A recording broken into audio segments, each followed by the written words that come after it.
Welcome to the DLF Team Preview Series, and we're here to talk about one of the most storied franchise in NFL history, the New England Patriots. And we're here joined by a couple of really smart football guys, as we always do for these team previews, because nobody pays as much attention to your team as you do. And these guys are smart football guys, but they pay attention to the Patriots because they love the Patriots. We're going to talk about the favorite and least favorite moves of the offseason. A lot of changes there in New England. They had some money to spend. They went out and spent it. Did they get it right? Pretty big draft pick. Pretty big changes coming up in New England. So we're going to absolutely break all of that down. We're going to figure out the fantasy implications. Who are we trading for? Who are we going to fade? What kind of storylines are we going to be coming up as we enter training camp and the preseason, camp battles, all kind of great stuff. To do that, we got Bob Gilchrist, who you've just seen his work everywhere. He's going to tell you about all the things he's working on. And you know Bob, even if you don't know Bob. Daddy's Home is here. Mike, he's got some awesome news about a show that I'm so excited. I can't wait for him to at least give us a little bit of taste about what he's going to do. We're going to talk about all of that as soon as we come back right after this.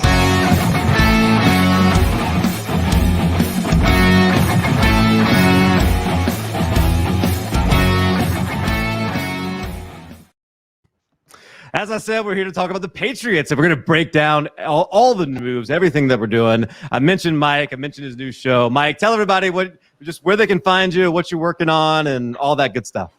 Oh, man. So you can find me at Daddy's Home FF, spending way too much time messing with people on Twitter. Passes the time, gives you something to do. Agent Cooler is where I write. You can find my latest blog post, Trash Talk 101 with Daddy.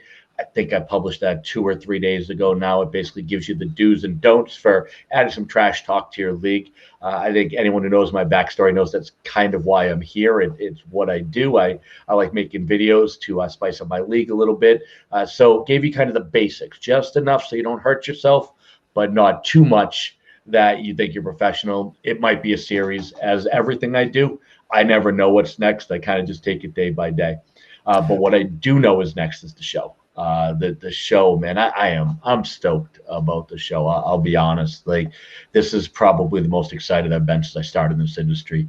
Hanging with Daddy's coming out end of this month with our first guest, Dynasty Outhouse. Our man Russ will be the first guest, and it is an unscripted late night TV, like old school Johnny Carson type show.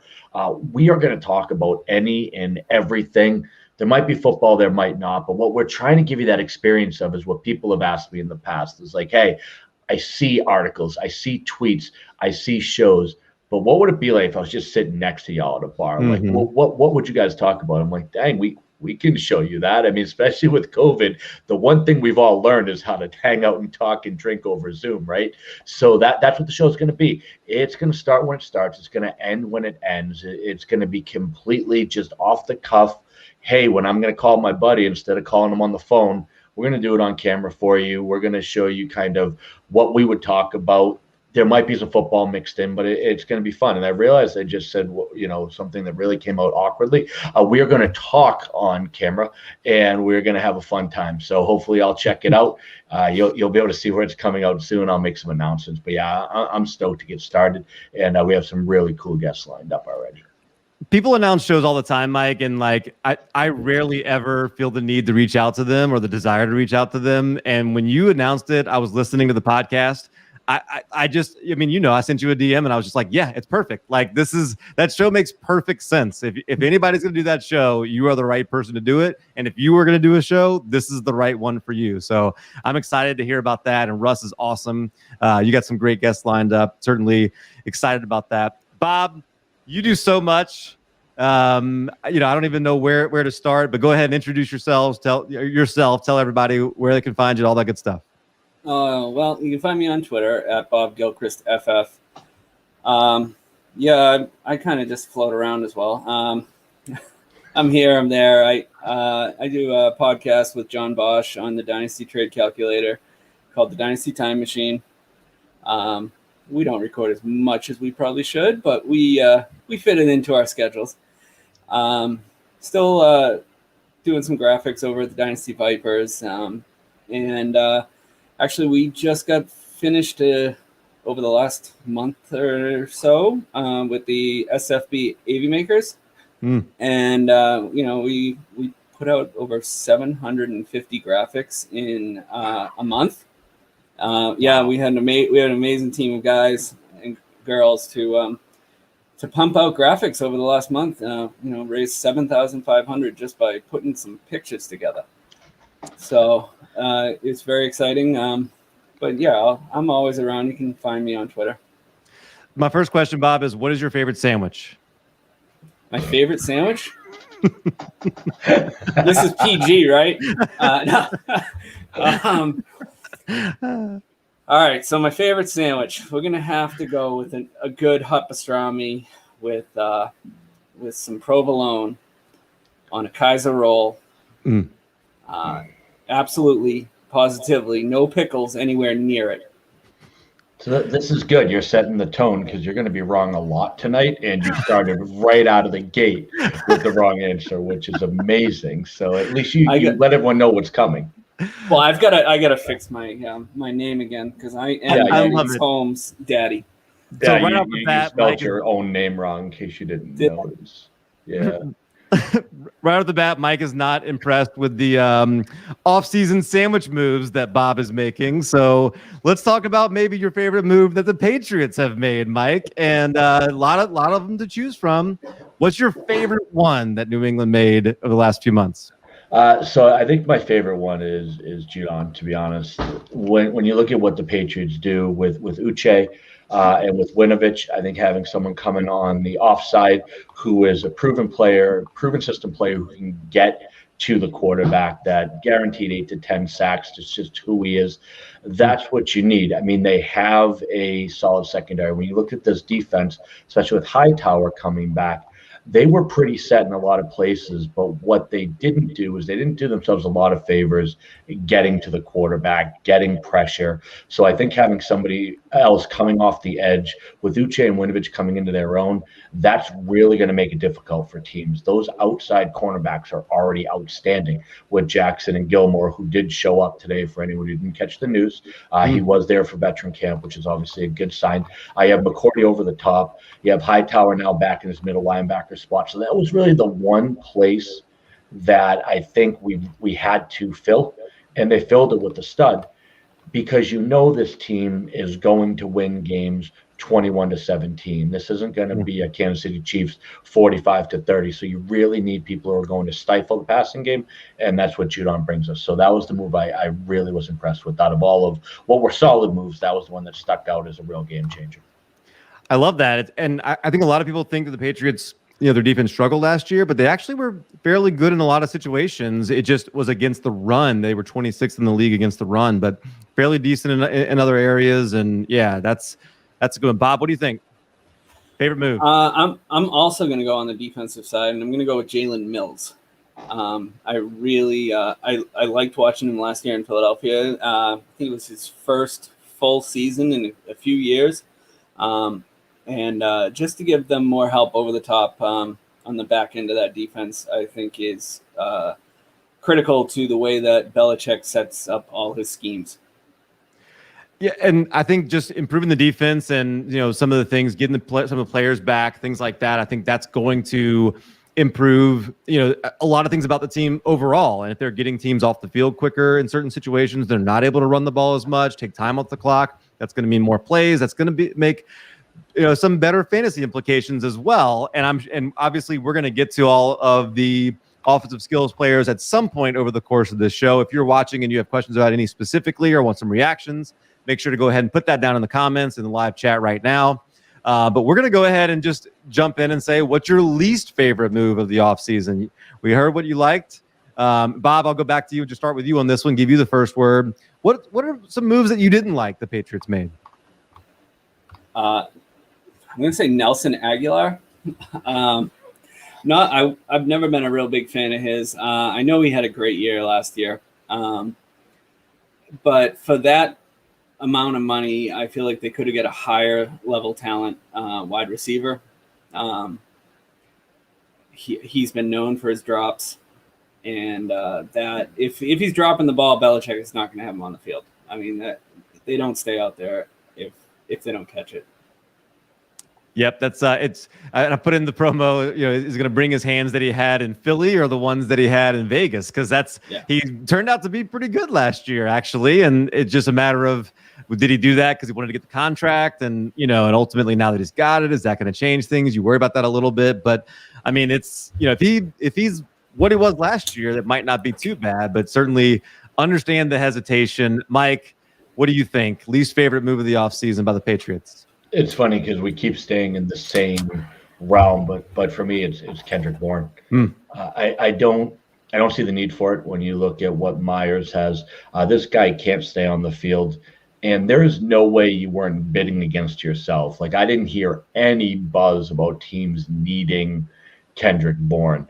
What I wanted to see was, you already have Harry on the team. You need to see what this kid has. Now all of a sudden he's demanding a trade because you've kind of pushed him off. I just don't get it. I don't understand the move. I never understand Belichick's wide receiver moves. I do like Aguilar as, a little bit of field stretcher, but again, questionable hands. And Bob's right. You could have found more talent. With Bourne, it's not a talent thing. Dude can't stay on the field. And it wasn't a need. So that's really, when I look at everything they did with the pass catchers, I don't get it. Like, it doesn't feel like the pieces fit together. It feels like they let the personnel on the free agent wire dictate their moves rather than having a proper build strategy and executing to it. And that's where I got a little bit confused, where we went off the rails. Like, started great, right? Jonnu within 5 minutes. And then I'm like, okay, and Henry. And then I'm like, and then Aguilar for what is crazy money, and then Kendrick Bourne, and then Marvin Hall, and I'm like, what the heck is going on? Like, so, hey, I'll fully admit the people running the team are smarter than I am. I just don't see it. What I see is a pile of quarters and no dollars, and I think that's going to be a big issue come, putting things together, having consistency. Who is the security blanket? And we'll get into that a little bit, who I think it's going to be. But the build itself makes no sense. They just grabbed a bunch of pieces and then kind of said, okay, we'll figure it out when we get there, it felt like. I could speculate, but I want you to speculate. Why do that? Why bring in those players that you're not fully convinced are the best? Like, yes, you got money to spend, but doesn't mean you have to spend it in that way. Why was that what Belichick and the Patriots decided to do, Mike? So I think when you look at Aguilar, I think Belichick actually really does like Aguilar. And when you look at his history, I mean, he's spectacular at determining wide receivers. He drafted a quarterback is the only one he's gotten right. So obviously we have to take his word for it, that Aguilar, but that was clearly a target. They weren't forced into Aguilar. They went after him quick, and went after him hard. Now, what I think they did see there is someone's going to be a field stretcher for what plays well in the crossing offense, which is where I think you're going to see Jonnu and Henry and Jacoby Myers living, is those short to intermediate routes. So I think Aguilar in and of himself, I don't see him as being like a huge player on the team, more so serving a function in the system. So I think that's why he did that. In terms of Marvin Hall, I think you bring in a Hall, and anyone who looks at him as a wide receiver signing, no, this is a return man, because we had Brandon Bolden back there. We haven't had, obviously, had Edelman doing punt returns. We haven't had an explosive return man in years. So I think what that does is it does change the field, especially now with the touchback rules and more kickoffs being kicked short. A return man's been more important now than it had been before. Where when they have those chances, when they're trying to pop the ball up, having someone that can actually bring it out gives you a decided advantage. I want to say, and don't quote me on this, but they were in, the bottom third, if I remember, in starting field position. They weren't really starting out well. So I think Hall, I see that. Like I said, Bourne, man, I don't know. I legit don't know what that signing is all about. But I think, if I blur my eyes and think like a crazy person, I can kind of see where they're going with it. But the one thing I caution people on that I've heard way too much is, please stop mentioning Gronkowski and Hernandez. These are not those players. That's borderline ridiculous. This is Ben Watson and Ben Coates playing at the same time. Good enough, but we're not talking world beaters. And for all of his problems, of which there were many, Aaron Hernandez was one hell of a talented football player, and Rob Gronkowski, arguably the best of all time. So I think looking at that comparison is as embarrassing as saying Mac Jones is the next Tom Brady. Don't be silly. These are hopefully good football players. But yeah, no, I don't love it, but I'm cautiously optimistic. So I don't have a choice. It's my team. But yeah, why they did it, I think they were just flush with cash and hoping to strike it on a position that obviously was a position of need, which is pass catchers. And I do think they threw a bunch of stuff at the wall and tried to see what stuck. You're 100% right. It's like we can't help ourselves sometimes from going down the narrative street and a team with a great running back signs another great running back or another talented running back, and you're like, oh, he's going to be just like him. And sometimes we just can't help ourselves. Or they come out of the same school and we're like, oh, it's just like that. So yeah, 2 tight ends. You got Cam Newton back, and Bob, I'll throw this one over to you. I'm surprised with least favorite move of the season that nobody said bringing back Cam Newton, because he was objectively bad last season, right? No, he wasn't. He was not that bad. There were a lot of quarterbacks that were worse. I mean, I'm looking at it from a fantasy point of view. I mean, he was ahead of Baker Mayfield. He was ahead of Matt Stafford. He was equal to Ben Roethlisberger. He was better than Jared Goff. He was better than Drew Brees. I mean, statistically, he was not that bad. He had some bad breaks. He had COVID, and he wasn't the same after COVID. I mean, before COVID, he was lighting it up the first 3 games. He was running. He was rushing well. He wasn't throwing terrible. He had one game where he was really hitting Edelman in a 2-minute drill, just moving the offense down the field, which ended in a fumble or something. So I think that Belichick is giving him one more year. I'm in the camp that he will be the starter all year. I know Mike is just sitting over there with his rear end on fire, waiting to say something, but I don't think that Belichick's going to hand over the reins to a rookie this year. They brought him back to play him for the whole year.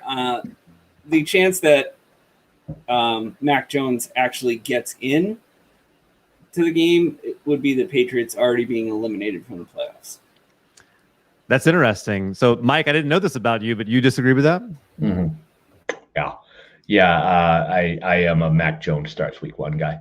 I believe when I look at all the moves that they've made, when I look at the contract structures, I believe everything points to Mac Jones, and I will help connect the pieces for my esteemed colleague down there, who I respect greatly in most of his choices, just not sandwiches and Cam Newton. But when you look at what happened, Cam Newton was signed, and my belief is that they signed Cam Newton to a deal that allowed them to keep a placeholder. Remember, they signed him before the draft, and when the deal for Jimmy Garoppolo fell through, they bring back in Cam Newton. And they signed him to a deal that was very minimal. I think it was $7 million as a signing bonus, and that was to kind of keep him warm. But then every other dollar he gets from this point forward is a game-by-game roster bonus. That's not a contract that you sign a starting quarterback to. That's a contract that you sign for someone who's might or might not make the roster. Move 2, and this is the big one for me. The move that they made that signified they were going to Mac Jones most was bringing back Brian Hoyer. Why would you bring back Hoyer with Stidham, Cam Newton, and Mac Jones? You bring back Hoyer because, number one, he's almost like a de facto quarterback coach now, and he's a better fit to back up Jones if there was a short stint.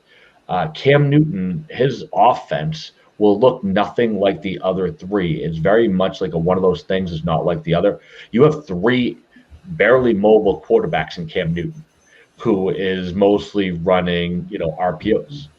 On top of that, the camp talk is, he can't throw the ball still. Like, they're still horrified with his throws.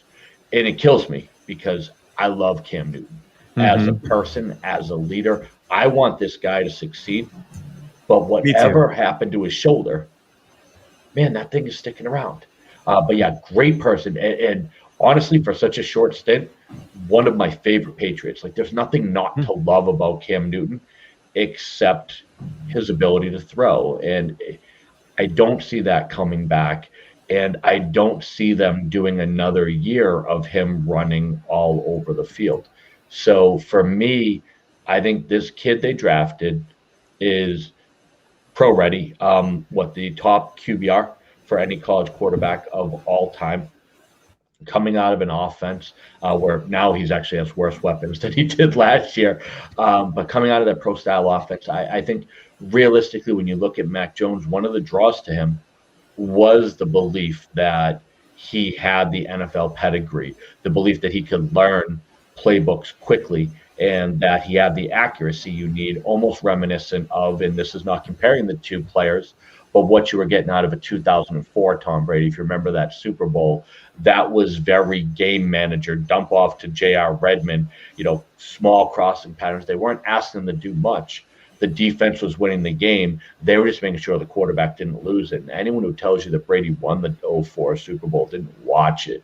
That was a defensive game. They had a great game plan against the Rams, and Brady just didn't blow it. And that's what I think you're going to get for expectation of Mac Jones, is that you're going to see that high efficiency, Charlie Weiss old school offense. And I think he can run that right this second. And the personnel you brought in, like we talked about, other than Aguilar, are crossing route guys, yards after the catch guys. I mean, that's where Jonnu, excels, right? Yeah. So what better quarterback to bring in than the guy who's going to have him, dump it off, security blanket, boom, boom, boom. Hunter Henry, that's what he does. He gets open. He's a big target. Just hit him and he'll catch it. He has those hands. So I think everything is pointed to Mac Jones being the starter. And the only thing, I'm going to go the opposite of Bob, the only thing that will keep Cam Newton on the field is if Mac Jones blows it. And I don't think he will. So I am all aboard the Mac Jones train. Daddy and Zaddy for life, buddy. So I want to, Bob, you have something else on the quarterback? Yeah. So, I want to preference what Mike said was, as a Patriots fan, I hope Mike's right. As a fantasy player, I'm planning on Cam Newton because I do not have enough faith, and I'm not ready to start Mac Jones on my fantasy rosters. No. I will start Cam Newton. I mean, he averaged 17.4 points per season per game last year. So I found it interesting over the last week and a half or so. I have a lot of shares of Cam Newton from last season because he was nothing in the offseason to just pick up. And I had a feeling he'd go somewhere. So I've noticed people trying to trade for him don't think he's going to start the whole season, which is interesting. But the people you try to trade to get him from, they all think he's a starter for the whole season. So it's an interesting world in the dynasty world, is how to get Cam Newton right now. Basically, all of my leagues are like that with almost every player, it seems like, for some reason. That's how it always works. But I'll agree with you, Bob, that I'm not going near Mac Jones in fantasy. In every game that Cam Newton starts, he's a top 15 option. No in redraft, you're talking, right? Now, in Dynasty, that would be a different story, right? I mean, obviously, they didn't invest in Mac Jones. Mm-hmm. Yeah, you redshirt him. So what I did in every league that I got Mac Jones in Dynasty, I made sure to grab Cam Newton just to be safe. That's how solid I am in my takes and how much I believe I'm right. I trade for Cam Newton because who the heck knows in the end. But yeah, only one of them will see my starting lineup this year, and it's Cam Newton. Mac Jones will not be a fantasy starter, just like Brady wasn't early on. Just like all of those style quarterbacks get off to slow starts. There's no rushing upside. Absolutely not. So the next slate of questions is just about who you're buying and who you're selling, that sort of stuff, or who you're trying to acquire and who you're trading away, those sort of things. But we got a question here from Mark about the running back. So if it fits into the narrative of either one of those questions, you can go ahead and talk about that. But Mark says, hey, guys, is this a breakout year for Damian Harris? What's Ramondre's role? And then West Coast Chiefer says, what's up, guys? Could Ramondre's role be the goal line guy, given his 230-pound frame and reports of quick feet? Thanks, DLF, for all you do. So just talk about, like, Ramondre, talk about Damian Harris, Sony Michelle still around, James White still in the house. Talk about this running back room. Mike, just start back over with you. Just what are your expectations? Is there anybody that you think we can trust in fantasy? And if so, who would that be? Yeah, Damian Harris is the guy that you can trust realistically. He's the guy that has shown when he gets the ball, he has that little extra gear that ever since Sony hurt his knee hasn't had. So I think, Damian Harris is the guy that I'm going to grab. James White, you can grab late for that pass catcher role. To be quite honest, he's as predictable as you get. I'm hoping he's just a bye-week fill-in. You shouldn't be relying on him. Ramondre is interesting. So West Coast Chiefer's question is perfect. I mean, he's a big guy. He's a big boy. A lot of positives about him. My belief is that he is going to get the Damian Harris treatment, which is being redshirted. If you remember with Harris, I think he had, 2 carries for 14 yards his rookie season. And what I can tell you is in the goal line, no, there is almost no chance that I see Bill Belichick trusting a rookie with the rock in those situations, not to mention the people that you have already shown qualified. James White has shown a nose for the goal line. If you remember, he scored a certain touchdown in the Super Bowl to win it after the team. There was an overtime game somewhere in the Midwest too. Yep. What is that called? City, Kansas, or something like that. I remember that one. Yeah, he scored a few. So yeah, I think, and especially if Cam's still there, what do you need more for goal line? He's the goal line back. He is, of course, he is. So I'm big on Harris, especially because, like I told you earlier, I think Jones is the guy, and if Jones is the guy, I mean, the Patriots ran for 20 touchdowns last year. And all of a sudden, 12 of them free up. Not to mention, Harris was a borderline running back too, despite scoring only 2 touchdowns last year. I mean, this is a kid who has shown the ability to make plays. He averaged 5 yards a carry last year. What you don't get is anything. He will be a nothing in the passing game. We know that. So that's why he's more of a 6th or 7th round pick for me. But one that I really like because he ends up coming out of the back end of that vaunted running back dead zone, right? Like when you go from like the 3rd round to the 7th, Damian Harris and Gus Edwards seem to be the guys that keep popping out the other side of that I really think, well, dang, there's a lot of volume here. So it's a high floor on what you should expect to be a very stacked wide receiver room if you draft it properly, because you went receiver all through those rounds. You should feel pretty solid about it. So to me, Ramondre, dynasty only, not touching him in redraft. Don't expect him to see the field. Sony Michelle, I still think is a possibility of getting traded, but if he's on the team, he's clearly the backup. James White, you know what he's going to be. He's a decent PPR bye-week guy. But you have one guy here, and I do think that Damian Harris will end the season in the top 20 running backs for fantasy. I love that you mentioned Edwards and Harris there because, I mean, those are Ravens and Patriots were number 1 and number 2 last year in terms of rushes, so rush attempts. I don't see any reason why that would be any different this year for either one of those teams, to be honest with you. Like, I think both of them are going to run the ball a lot. And whether it's Cam Newton or whether it's Mac Jones, probably going to have a lot of rush attempts. And probably if you're a Damian Harris owner, you probably want it to be Cam Newton because running backs tend to do better, have a higher average yards per carry when they have a rushing quarterback. There's some of those RPOs, things like that. Like he seems like he could fit well. But you're right. Like he's not going to catch a lot of passes. It doesn't matter who the quarterback is. He's not going to be the guy that's going to be out there. You know, he had 5 catches last year in 10 games. That's just nothing. So, Mike mentioned that they had 17 rushing touchdowns, but only 5 of them came from the running backs. There was 2 for James White, 2 for Harris, and 1 for Sony Michelle. So the other 12 were all Cam. And that's so you don't want Cam if you don't have him. If you have Damon Harris. I agree. That's what I was going to say. I want Mac Jones because you will, Cal, you're right. You'll lose efficiency, but those 6-point carries are Yeah. the ones that make or break your week. Yeah. So he'll go from 5 yards to carry to maybe, even down to 4.2, whatever. But one extra touchdown a game more than makes up for that. So yeah, I do agree the efficiency goes down, but man, it is frustrating having Damian Harris when Cam is just sneaking it in. That's for certain. Bob, what are your thoughts on the running back room? Anything to add to what Mike said there? No, I mean, that's pretty much it. There's not much to talk about in the Patriots running back room. I mean, that's always it's Cam, joke, right? It's Cam Newton and Damian Harris right now. I mean, for years it was the three-headed monster. It's always been that way. But if anyone does have a chance to run away with it, it's Damian Harris. So, I guess Sony Michelle, let's just talk about him for a second because he is a part of some rumors about being traded. Like, if he ends up in a situation that isn't the Patriots' backfield, like 300, like, does he have the ability to go somewhere and be fantasy relevant? I think in LA they know how to work with people with bad knees. I think it's a great spot for him. And he wouldn't be relied on as much now with Stafford at quarterback there. They're going to be slinging it all over the field. I think that is a perfect situation for him to go to.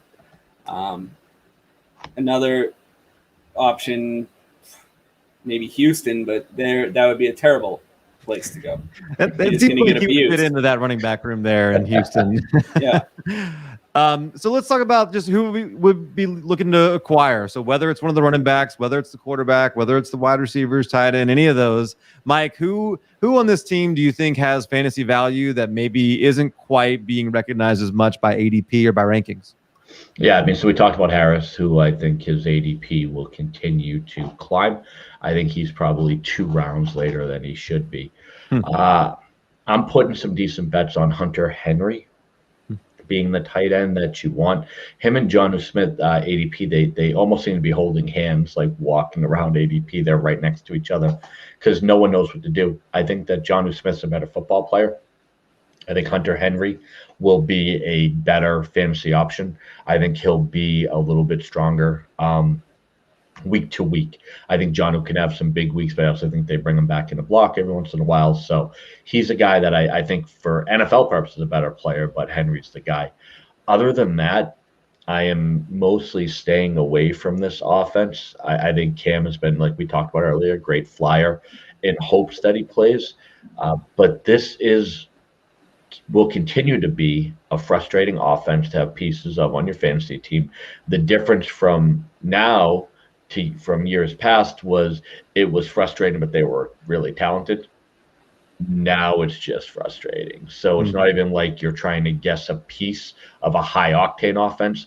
Now you're trying to guess an unpredictable piece of a team that may not average 20 points a game. So it's just not an offense that I'm going near. I'm going to enjoy watching them for, being a fan. But I won't be watching them much as a fantasy player because there's just not a lot of guys I'm interested in. Agree, Bob? Yeah, I mean, I'm on the other I'm on the other tight end. I'm on Jonnu Smith being the better tight end. Hunter Henry, the history of injuries worries me. So I'm trying to stay away from him, and I'm just loading up on Jonnu. It seems like both of them have a little bit of that history, and kind of, if they could both stay on the field, together, it will be interesting to see. I'm gonna stick with that theme a little bit and put you guys on the spot and just say which one of them has the most targets in this year. Do you think it's Jonnu, Bob? I'll take Jonnu. Yeah. Do you think he has the most targets on the whole team? On the whole team, yes. Who do you think has the most targets on the whole team, Mike? Hunter Henry. Wow. Are we betting a sandwich on this? We might as well. Mike has to eat the sandwich you mentioned at the top of the show. I'll eat any sandwich. I don't dislike pastrami. It's just the Italian's the 101. So you can buy me an Italian, and I'll get you a pastrami sandwich if that's what you want. So then it sounds like to both of you guys, like if you get the right price, you're kind of looking to trade away anybody that's got value on this team, right? I mean, it doesn't sound like you guys are super excited about the fantasy or dynasty implications for any of these players. No, when it comes to dynasty, you can't put your fandom into it at all. or you are going to be at the bottom of the standings every year. Yep. They are just players on paper. Where if you're not trading in Dynasty, you're not trying. So be open to any trade if everybody has a price. Just like when you're drafting, everyone becomes a value at some point. Yeah. My takeaway might be that Damian Harris might be overvalued, even where he is, based on what you guys are saying. Well, so in redraft, I was looking it up actually yesterday. He's going around the 22nd to 24th running back. And I think he's got a very good chance of being around RB 15, RB 16 for the year. So that's a big difference. That's a running back 2 versus a running back 3, In Dynasty, according to DLF's ADP, he's going as the RB 28. Mike, would you trade him to acquire Cam Akers? Yeah. Bob, Yep. No. Interesting. Gosh, I don't want anything to do with that. Yeah, I think you play to win. So I would roll the dice on what is a far superior running back if he's able to come back healthy. Yeah. Okay, so what about this? Oh, you're on a contending team this year. Are you going to make that deal? I mean, do I need Damian Harris on my contending team? You might. It depends on my build. No, I mean, obviously, if I thought that Damian Harris was a need for the team, I wouldn't. But if you're talking about who I think will have more value, my belief is when you look at Marlon Mack as the perfect example, right? A lot of buzz about Marlon Mack already. Marlon Mack's coming back. If Marlon Mack gets traded, his value is going to go up. I think that Cam Akers can exceed Damian Harris's value without ever stepping on the field. And that's what I'm always looking to do. I'm always looking to, we talked about it on Trade Addicts the other night. I'm looking to acquire guys right now that I have no intention of being on my roster week 1, but I think might get some camp buzz. Amari Rodgers is a perfect example of that, where if Aaron Rodgers goes back to Green Bay, Amari Rodgers' value skyrockets. I don't like the player. I don't like the position. I don't think the wide receiver 2 in Green Bay is something I want to chase.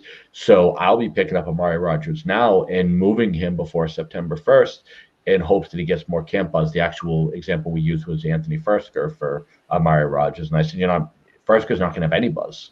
He is who he is. So picking up guys like that, I don't, like Bob said, if you're not trading, you're not trying.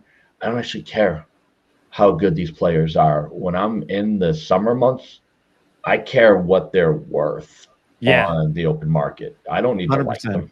So Cam Akers, I don't envision a way that Cam Akers, if he even has whispers of coming back, doesn't exceed the value of Damian Harris next offseason. Okay, I love it. Fair.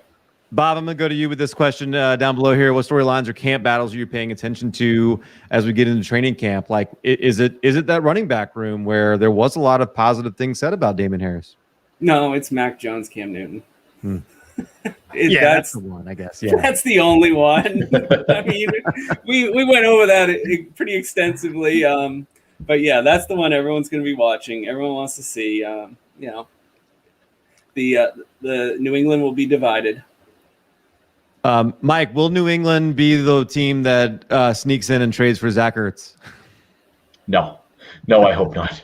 My goodness, that would be ugly. I do think Zach Ertz is going to one of 2 teams. If he goes anywhere, it's going to be Buffalo or Indianapolis. And if he goes to Buffalo, avoid. If he goes to Indianapolis, pick up as many shares as you can. So do you have any, looking through, you guys are right. There's just not a lot of I don't know if it's just information doesn't get out of New England or exactly, what it is. But there's just, when you look through and read there's just not a lot of rumors or things that people are talking about with the Patriots. It's not a lot out there. Stephon Gilmore showed up today. He showed up. The highlight. Yeah, that's all you care about. But I will tell you right now, when you look at the New England Patriots, and when you look at this roster, we just talked about Stephon Gilmore. We've talked about J.C. Jackson. But the 2 guys to watch are Josh Uche and Kyle Duggar. These 2 kids are about to become superstars. Studs, absolutely. Yeah, like Uche might be the best pass rusher out of that draft class, and there were some pretty dang good ones in there. And Kyle Duggar is a missile. He is an absolute missile. Yeah. And if you don't watch the Patriots, you didn't see a lot of these guys. There wasn't a lot of buzz. Let's face it, it wasn't a great team to watch. These two kids will become two of the best defensive players in the NFL this year, and I am stoked to watch them play. I love that. I want to.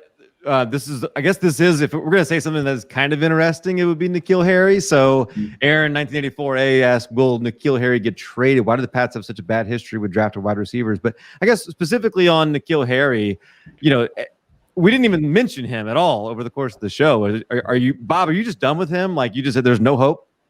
Who dat? They're going to trade him. I mean, either that or they're just going to cut him. I mean, if nobody wants him. I mean, Belichick could bury him on the bench, but it seems like he's not with the system. He's not performing. So yeah, I don't know who's trading for him. I mean, they actually haven't given him much of a chance either. And I think Mike mentioned that earlier. By bringing in Bourne and bringing in Aguilar, you really just kind of blocked him out of any kind of starting position. So, and then Bird pretty much has wrapped up that the third wide receiver position. So Damian Bird, I think he went to Chicago. Did he go? I mean, yeah, he's gone. okay. Yeah. Yeah, no. So the I mean, depth chart, Myers. Sorry, Myers. Yeah, Myers. Myers, absolutely, yeah. That's one. Yep. All right, so last question I'm going to ask you guys. Bob, I'll start with you. The 17-game season last year didn't go the way you wanted it to. It wasn't the record you wanted. What's the record for the Patriots in 2021? 9-8. 9-8. Okay. 7-9 last year, so that would be an improvement. Mike, what do you think? 11-6. Ooh, 11-6. Second place in the East. And That's playoffs. Wild card. Yeah. Yeah. Yep. I think they come up just short of the Bills. I think the Bills go 13-4. So I think they come up short of them, but I think they actually surpass the Dolphins. I think the Dolphins are the overhyped team in this division. I think what you're going to see is Belichick is going to drive Tua and Zach Wilson nuts and run the table on the other two teams in the AFC East. And it's a pretty light out of division schedule this year. If you remember, one of the things the year before was they were playing, I want to say what might have been the most difficult schedule, strength of schedule last year. The Patriots had a brutal stretch of like 8 or 9 games that was insane. This year they have a cakewalk. Yeah, so this year you have a cakewalk schedule. I just don't think the division's as tough as it should be, as it could be, with the exception of the Bills. So I think the Patriots take second. I think they surprise some teams.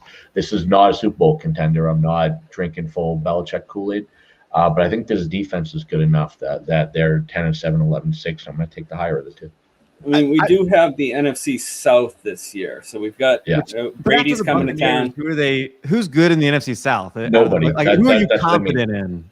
The Falcons have no chance against the Patriots. They'll just see the uniforms be done. So he knows Sam Darnold.